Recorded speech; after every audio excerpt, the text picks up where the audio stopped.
Recording has begun. Assalamu alaikum wa rahmatullahi wa barakatuhu. My name is Shazad Hussain and I live at 20 Primary Way, Bradford, Undercliff, and it's now been 155 days.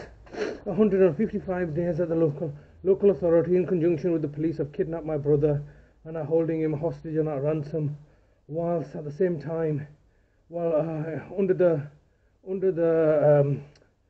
under the shadow, or whilst under the guise, not the guise, but while concurrently, since 2022, since March 2022, the local authority have been commissioning the housing associations to kick both me and my brother out of this property as unlawful trespassers.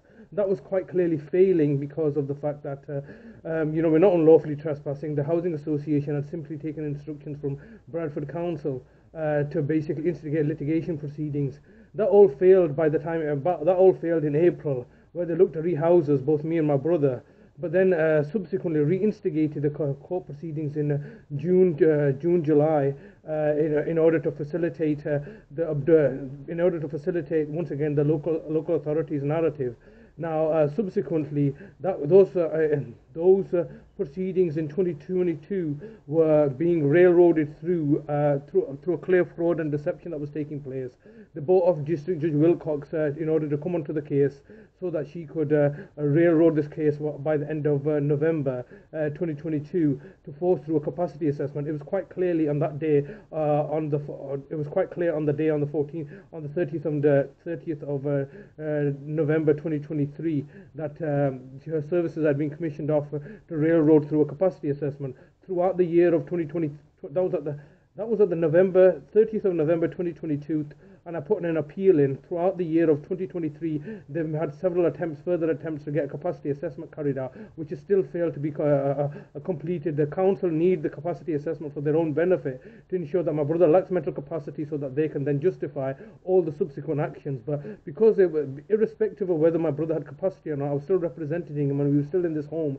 So they kidnapped him on the 8th of August 2023, over 155 days ago, and are now been holding him unlawfully detained like this, while at the same time to railroad through the court proceedings in the county court by buying off the judges. But this time they bought off the appeal judge, District Judge Gosnell. They've also recruited District Judge Mitchell.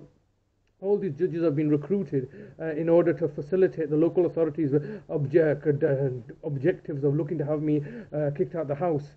Removed from the premises at all costs, because they know the fact that they've been caught out in a homicide of my mother and my brother and everything else. So this is the reason that they're holding my brother. And obviously, as you know, for the last couple of days, I've been telling you, I've got a very bad, eerie premonition of what's going to happen next.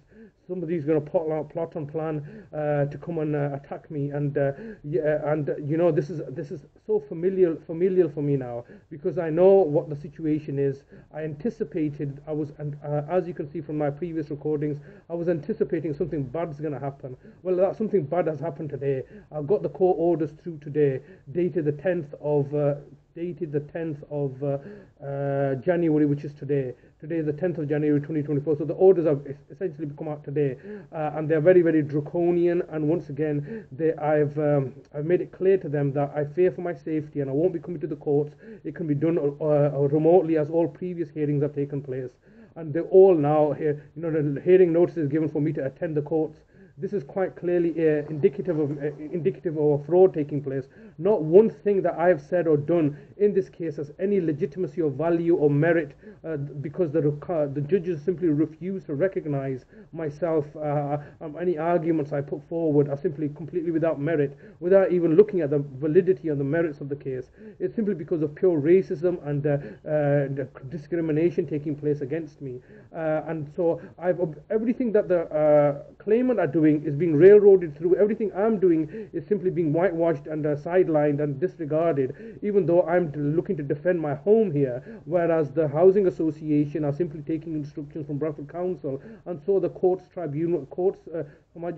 the county courts, and also more importantly the judges. And yes, I'm very, very alarmed and distressed, because obviously I was anticipating this. I've been looking at my phone regularly for the last couple of days to see when exactly they're going to send this, because I got a hint when I last spoke that the judge is going to see this case, and it's just District Judge Wilcox who's literally been made a judge because of the fact that they needed to get this case railroaded through.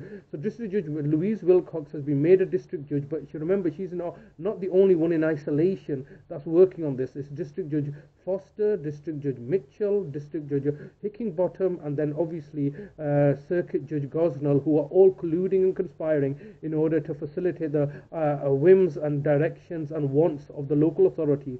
Clearly, any impartial judge would have asked the question of where is my brother and why has he been taken and what's happening with this police investigation. So simply because they were unable to succeed, because they can see beforehand what's going to happen. If we go to a final hearing and they're not going to make my brother homeless, are they? So in order to circumvent that, they've already kidnapped him. So therefore, they're not going to be making him homeless, because that would have been, because the judge was clearly aware that if he was being forced to give an order to make a vulnerable person homeless, that would have been clear grounds for appeal. So therefore, all they're doing now is they're looking to cut down any avenue of appeal so that they can force through their nefarious agenda. It's all been planned 2 years in the making, that they've been plotting and planning and machinating in the background, interfering with my finances, interfering with my brother's healthcare, or now they've recruited the police and the council. The council has recruited the police, the courts, just so. They're going above and beyond in order to get a result that they want, which is to evict me from the house, so that they can get what.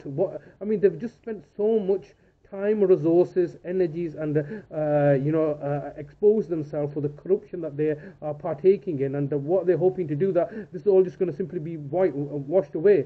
I mean, we're out now. I mean, the next hearing is on the 22nd, so we're on in 10 days, 12 days time. In 10 days time, basically. Right, they've got another hearing listed for the injunction order to have a forceful gas safety inspection carried out for me to attend at the courts. I won't be attending at the court, so they're going to force that through. Similarly, it just beggars belief. It's quite clearly fraudulent. It's without a doubt fraudulent. It's untenable that the fraud is taking place, and yet there's nothing I can do about it, because the police the West Yorkshire police are working for them, and I can't afford to get solicitors. Even if I do get a solicitor, on numerous previous occasions, when I get a solicitor, they just buy off the solicitor. So this is the thing: buy off the solicitor, buy off the judge, buy off the courts, buy off everybody, and that's how the only way that they succeed. So just very distressing. I don't want to make it too long today. I'm just very, very alarmed and distressed at being held like this continuously for now a period of 155 days. That is continually to take place. Just very, very vexating, having to deal with such levels of fraud, corruption, and malevolence being perpetrated by people in positions of power and authority, all lying and cheating, manipulating. Like, look, for example, I had a meeting with Louise Holmes on Tuesday. She just rearranged but going to give me half an hour on Friday. That's just simply ridiculous. Why are you even going to give me that? I've told you from day one there's fraud taking place. She's a service manager. I'm sending them emails to say, look, address my questions. They don't want to answer the questions. All they're really looking to do is railroad through an outcome that they've already got. They've already taken my brother. This is my brother's home, all right? It's a care home that I'm operating for my brother.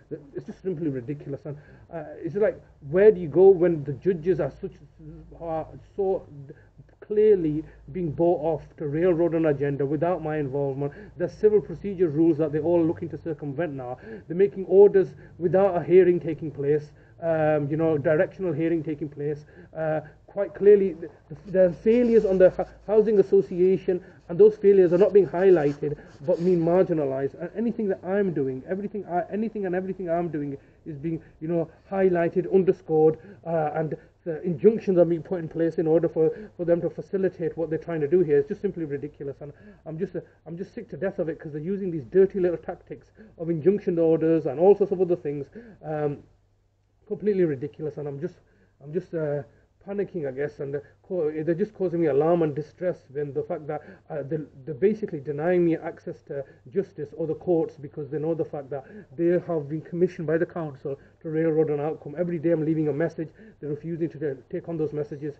It's just simply frustrating having to deal with such fraud, outright fraud, That's resulted in my mother's premature death.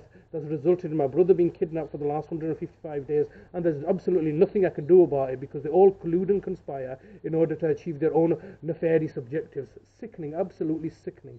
But I don't think they're going to kill me right now because there's court hearings coming up. So, but we'll still go on. If anything harm comes to me, and clearly I've told you that this harm that's coming up, that I'm being staged for now in the next couple of weeks, is as a direct result of the local authorities refusing to engage with me and being caught. It's just frustrating, and I'm angry and annoyed at the situation because there's literally nothing I can do because of the way that the situation's been staged and set up in order for me to fail, in order for them to succeed at all costs. And it's as a result of all our human suffering, but nothing to do with them. They're secure in their position and in their jobs and in their professions and in their careers. Everybody else is secure, no liability on their part. But however, I'm the one that's being targeted. Completely sickening.